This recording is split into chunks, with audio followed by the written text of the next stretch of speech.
My name is Anna, and I'm 20 years old.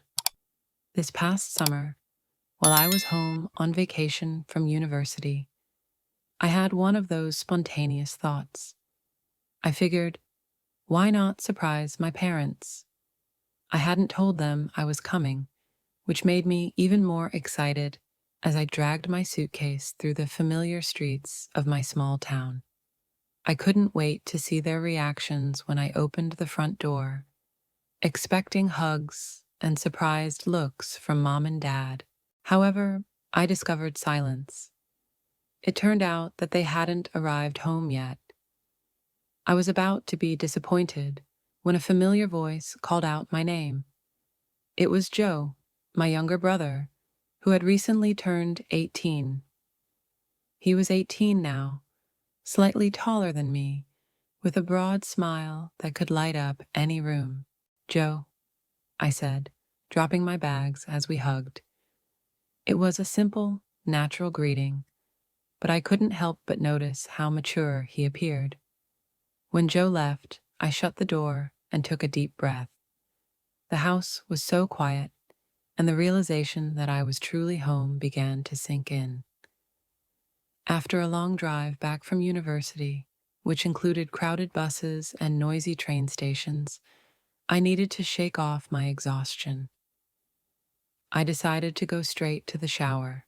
The hot water hit my skin, removing the grime of travel, and for the first time in weeks, I felt myself relax.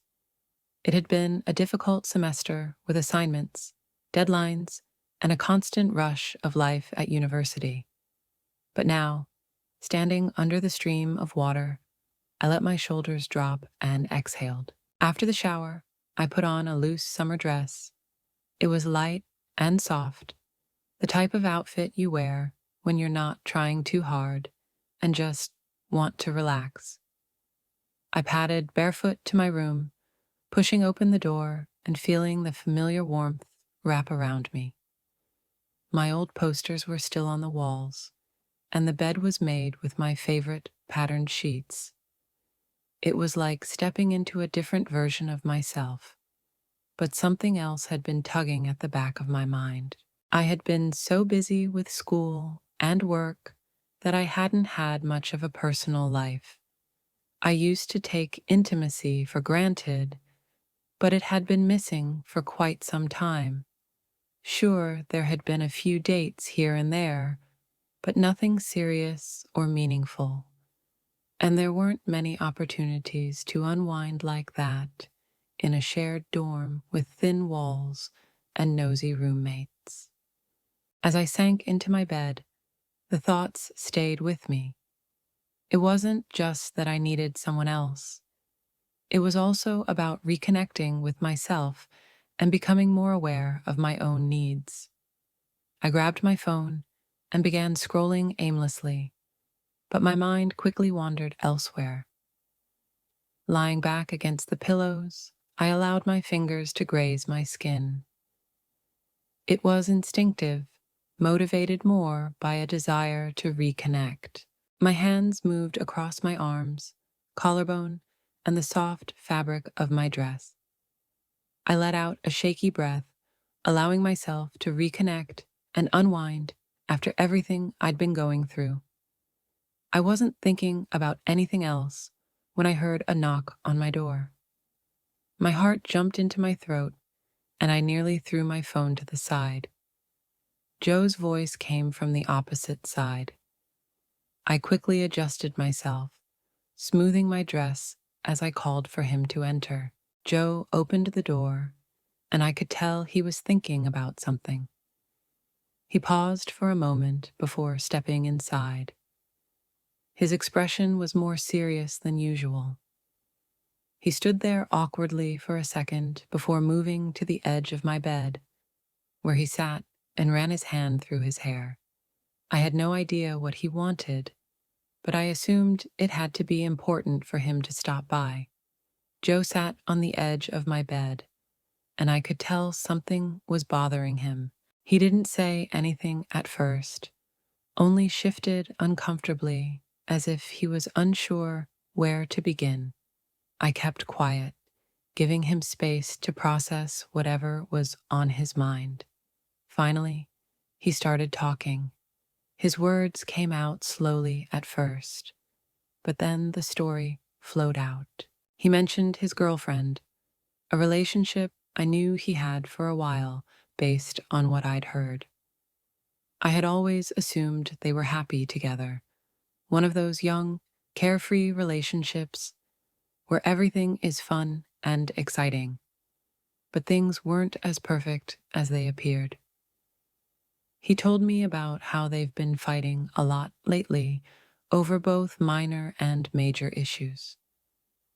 He felt that no matter what he did, it wasn't enough to satisfy her. She'd get upset with him about things he hadn't even realized were a problem, and the arguments would always leave him exhausted. He admitted that he cared about her, but was unsure whether he could go on like this. The relationship was beginning to feel more like a burden than something that made him happy. As he spoke, I couldn't help but notice how much he had changed since the last time I spent quality time with him. He was not the same child I used to tease or babysit. Yet, he had a quiet maturity about him now, a depth I hadn't noticed before. It hit me all at once that he had grown up, and not just physically, which was difficult to ignore. His shoulders were wider and his face more defined. He carried himself differently, with newfound confidence. I listened as he spoke, my thoughts divided between his words and this new realization about him. There was something magnetic about him now, making it difficult to look away. It felt strange, almost unsettling, to see him in this new light. He kept going, opening up in ways I'd never seen him before. He described how exhausting it was to feel like he was always the one trying to fix things in his relationship, apologizing even when he didn't believe he had done anything wrong. He admitted that he considered ending his relationship with her, but wasn't sure if he could do it. I wanted to console him, to say something that would make him feel better, but words didn't seem adequate. So I did what came naturally. I leaned in and wrapped my arms around him. It wasn't the kind of hug you give out of politeness or habit. It was genuine, a way of saying without words that I understood and was there for him. As we sat there, my arms wrapped around him, something shifted in the atmosphere. I'm not sure if it was the way he relaxed into me or the warmth of his presence, but I became acutely aware of him, of the way his hair brushed against my cheek, of the faint scent of his cologne, and of the way his breathing slowed as he relaxed. Without thinking about it, my hand moved to his hair and gently brushed it back. It felt soft under my fingers, and I found myself tracing the line of his jaw, then down his neck. It was an innocent gesture, but it seemed charged. I could feel him relax even more under my touch. Leaning in just slightly, my thoughts were racing, torn between what I was doing and what I should be doing. I wasn't sure why I kept going and didn't turn back. Maybe it was the way he made me feel grounded, or maybe it was just my emotions at the time. It was an impulsive decision, the kind you make before you can talk yourself out of it. I couldn't stop. I don't remember making the decision, but at some point, I took his hand in mine and placed it on my leg. I felt him freeze for a moment, clearly taken aback, but then his hand settled where I placed it. I could feel his hesitation as well as his curiosity. His hand was warm, and his touch was tentative at first, as if he wasn't sure whether he should move or stand still. He gradually began to trace small circles along my thigh, moving higher and higher with each pass. My heart was pounding in my chest, and I could feel heat rising in my skin. I had no idea where this was going, but I couldn't bring myself to stop it. Every nerve in my body was on high alert, responding to his touch in ways I hadn't felt in a long time. We stayed like that for what seemed like an eternity, his hand moving gently and exploring while I leaned into him, my face buried in the crook of his neck. My body seemed to have a mind of its own, shifting and arching under his touch, reacting to every movement he made. And just when it seemed like the moment couldn't get any more intense, the sound of the front door opening shattered the silence. I jumped back so quickly, it felt like I'd been burned, pulling away from him and adjusting my dress in record time. My heart continued to race, but this time it was from panic. Joe looked just as flustered as I did, his face flushed as he quickly scooted back, putting some space between us. I barely had time to catch my breath when my parents called out, their voices echoing throughout the house. They sounded excited, concerned, and relieved all at once. I forced myself to stand up and go greet them, my mind still racing from what had just happened. They hugged me tightly, asking why I hadn't told them I was coming. I mumbled something about wanting to surprise them while remaining as normal as possible. But even as we sat down for dinner, laughing and catching up, my thoughts kept drifting back to that moment in my room. I couldn't stop thinking about Joe's touch and how my body responded. I couldn't help but wonder if he was thinking about it too. The rest of the evening was a blur. I went through the motions of talking, laughing, and catching up with my parents, but my thoughts were elsewhere entirely.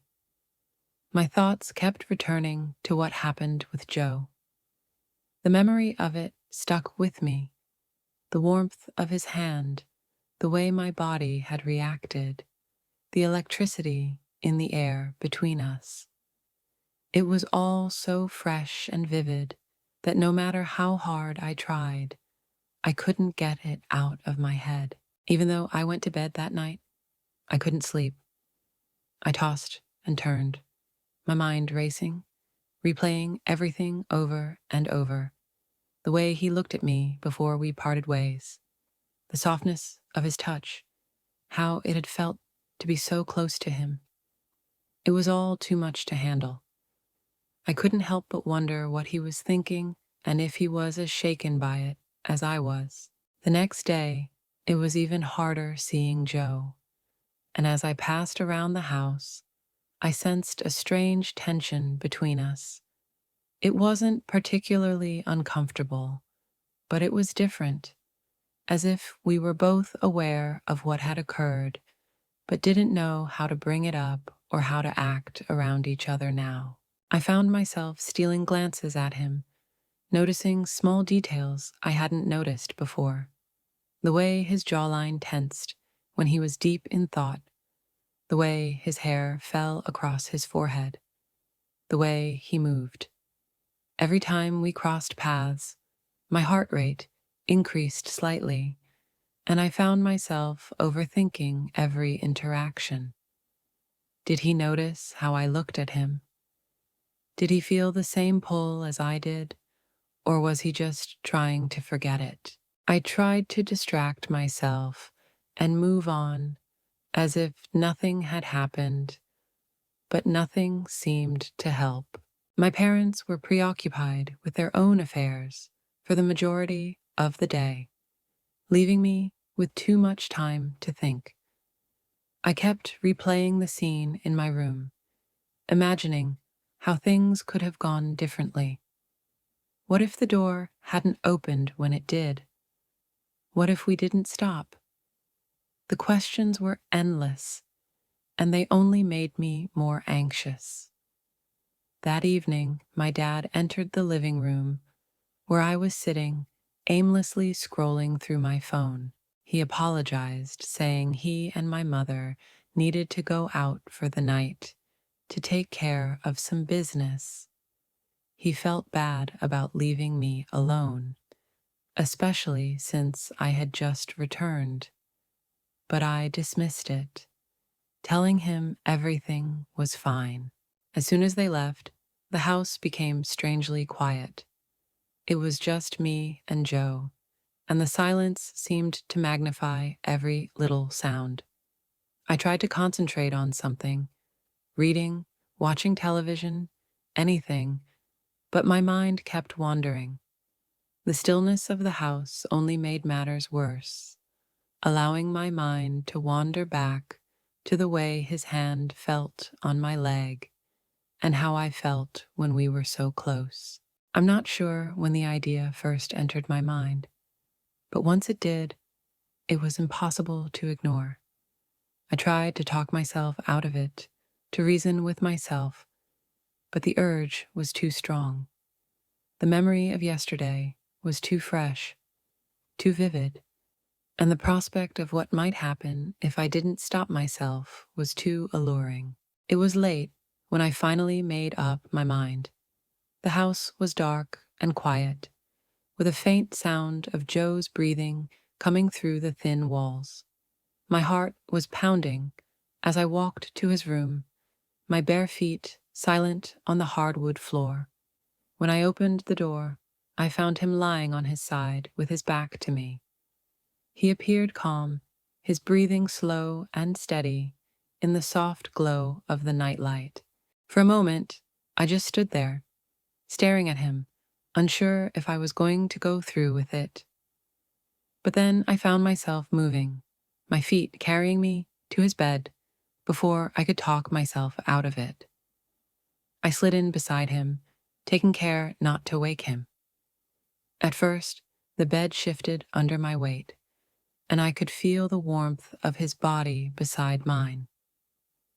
At first, I just lay there, listening to his breathing, feeling the rise and fall of his chest. But the longer I stayed, the faster my own breathing became. I couldn't help but reach out and lightly graze his arm, testing the waters. It wasn't long before he stirred, his breathing changing as he began to awaken. He rolled onto his back, blinking in confusion as he realized I was there. I could see his surprise in his expression as he widened his eyes to take in the situation. I didn't give him the opportunity to ask questions or protest.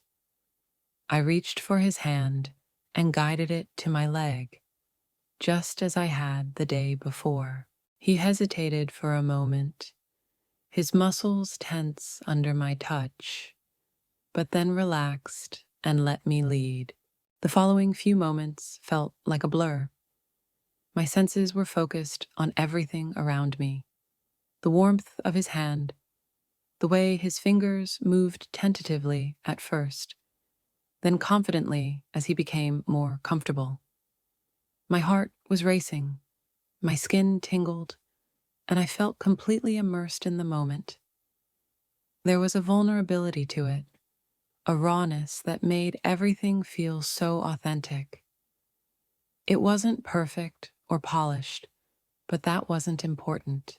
What mattered was the connection, the way we seemed to understand each other without saying anything, the way our bodies moved in unspoken rhythm.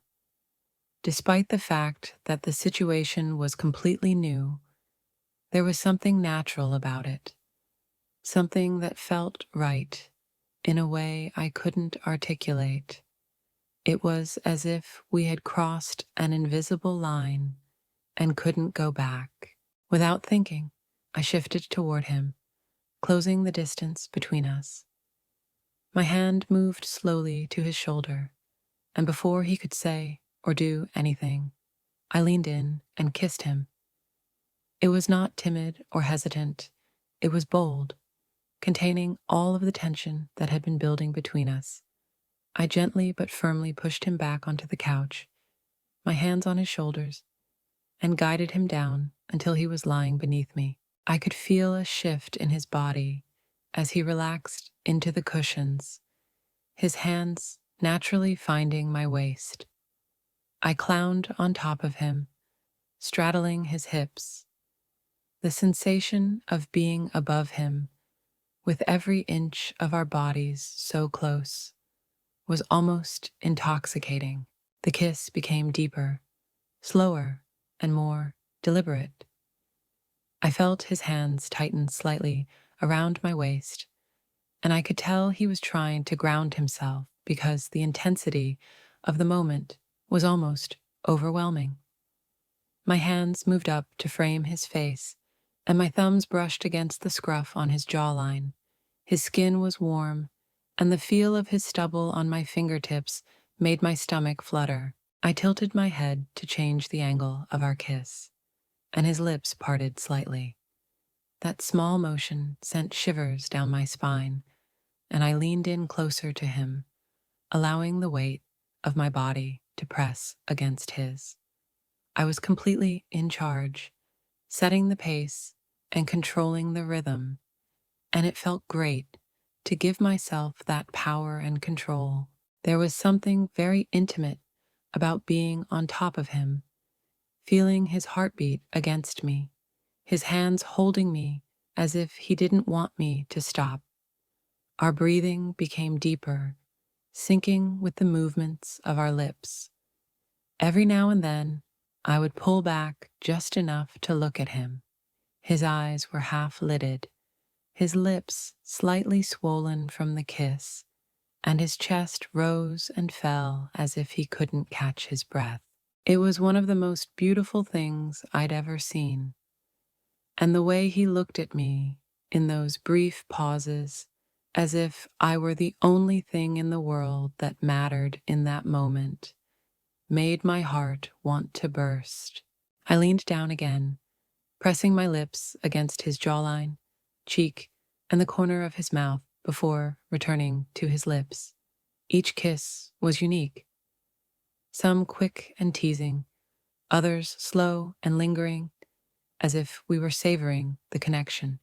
His hands began to explore a little, sliding up my back and then down to my thighs, but it wasn't rushed or forceful. It was as if he was letting me lead, trusting me to set the tone, which made me want him even more. Being on top of him felt completely natural, as if this was where I was supposed to be. I loved how his body reacted to mine, how he moved slightly beneath me, as if he was trying to get closer, despite the fact that we were already so close. I felt powerful but also vulnerable in the best way possible, as if I was completely in control, but also completely open to him. If only he knew how badly I wanted it, how long I had fantasized about being on him, having him under me, and finally letting everything that had been simmering between us boil over. The way his hands gripped my waist, the way he looked at me, completely undone, made me want him more. It wasn't just the tension or the attraction. It was how much I wanted to be that close to him, breaking down every little barrier that had separated us back then. But of course, as the heat began to rise, reality hit us like a brick wall. As I leaned down and kissed him again, my thoughts erased. This was it. I wanted to go beyond kissing and touching. My body was practically humming with desire, and he was reacting to every movement I made. I could sense it. I could feel him. That's when I paused for a moment and asked quietly but deliberately, "Do you have any?" The expression on his face was one of confusion at first, as if he didn't quite understand what I was saying, followed by a dawning realization. Then he gave me this sheepish smile, his cheeks turning the faintest shade of red. "No, I didn't," he said. "I didn't know. I couldn't believe it. He is 18 years old, has a girlfriend, and does not keep condoms in his room." I just stared at him for a second, half in disbelief, half in frustration, thinking, "Come on, how do you not have anything?" I let out a frustrated laugh and shook my head. He tried to defend himself by saying he didn't expect this to happen tonight. It was cute, but in an annoying way. "Seriously, Joe?" I replied, still half laughing, but mostly because I didn't want to ruin the mood. What kind of boyfriend doesn't have protection? He simply shrugged, appearing helpless but also apologetic. "I guess I'm not as prepared as I thought," he said, his voice low and nervous. I sighed, my head resting against his chest for a moment as I considered what to do next. I didn't want to stop. I couldn't stop. I wanted him too much, and leaving things hanging like this wasn't an option for me. So I decided to change gears and take control of the situation. If he wasn't ready, that's fine. I'd make sure he remembers this night for his entire life. I slid down slightly, my body rubbing against his as I moved from his hips to his thighs. His breath hitched as I adjusted myself, giving me a boost of confidence. His hands, which had been resting on my waist, shifted slightly, unsure what to do now that I had altered the dynamic.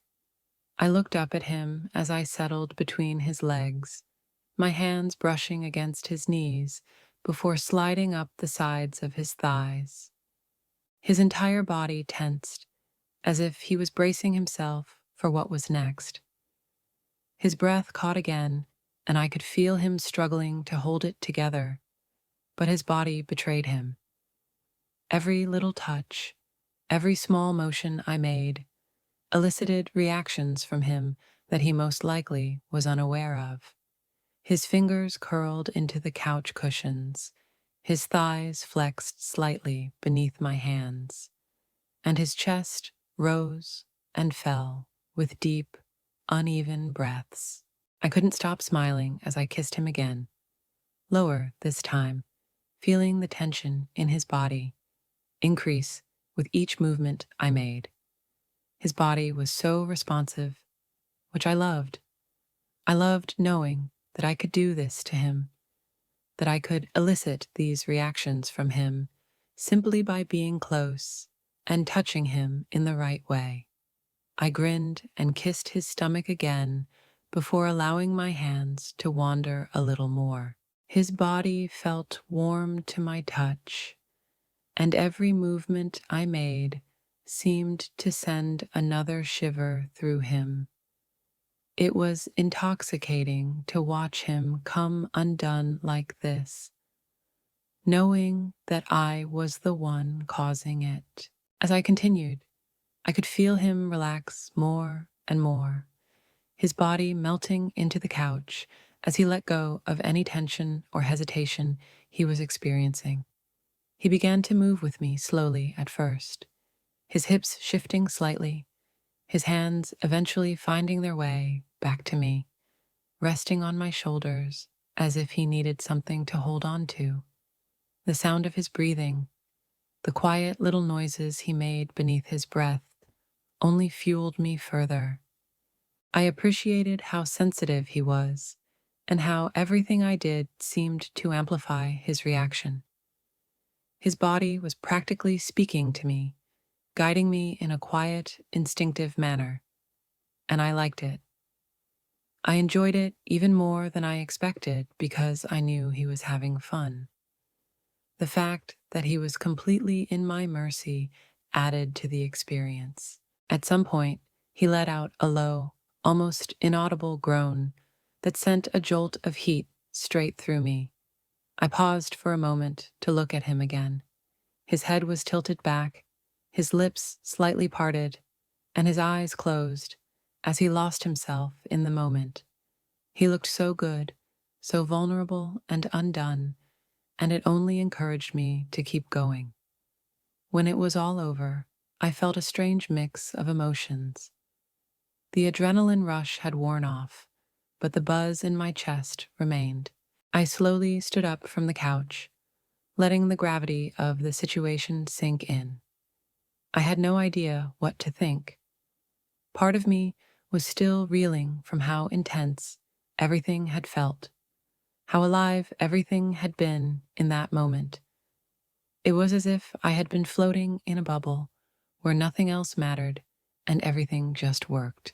But now that I was standing there in the silence, I wasn't so certain. I looked at him, still lying on the couch, his chest rising and falling slowly as he attempted to catch his breath. His eyes were closed, but he appeared peaceful and content. He had the look of someone who had just gone through something transformative, something that altered the atmosphere between us. His body was still humming. I could tell he hadn't quite come down yet.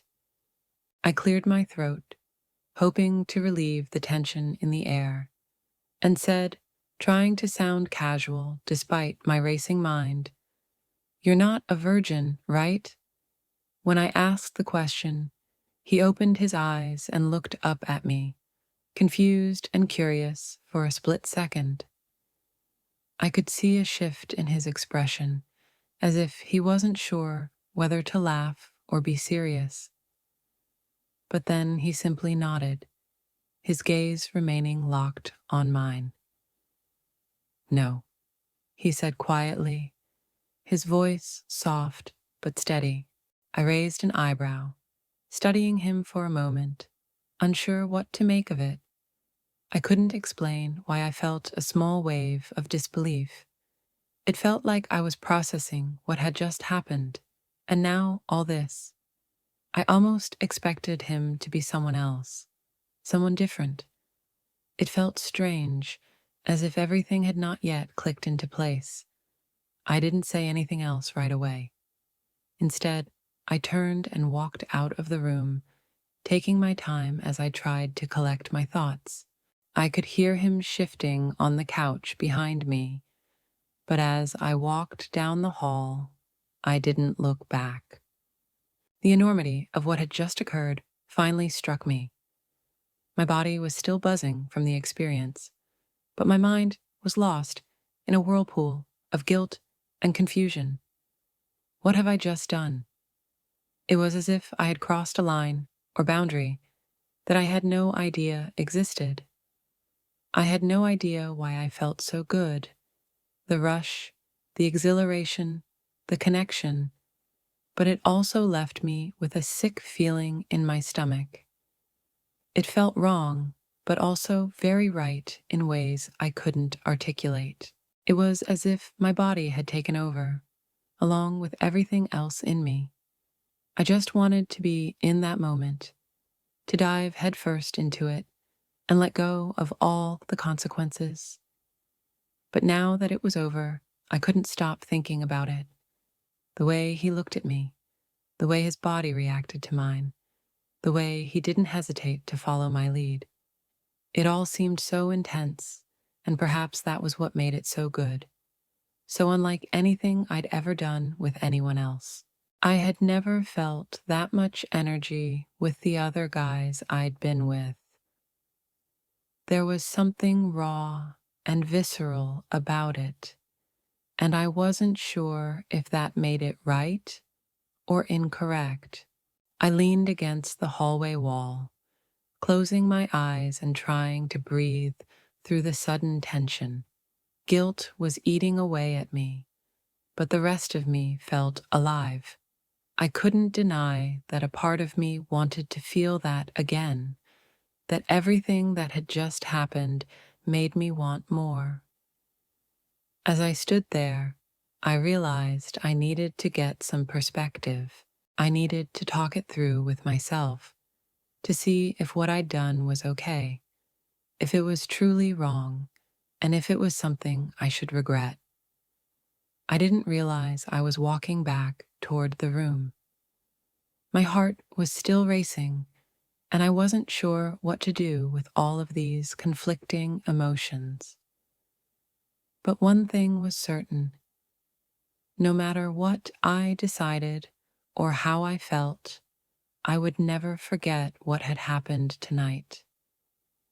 In the end, it was going to stick with me.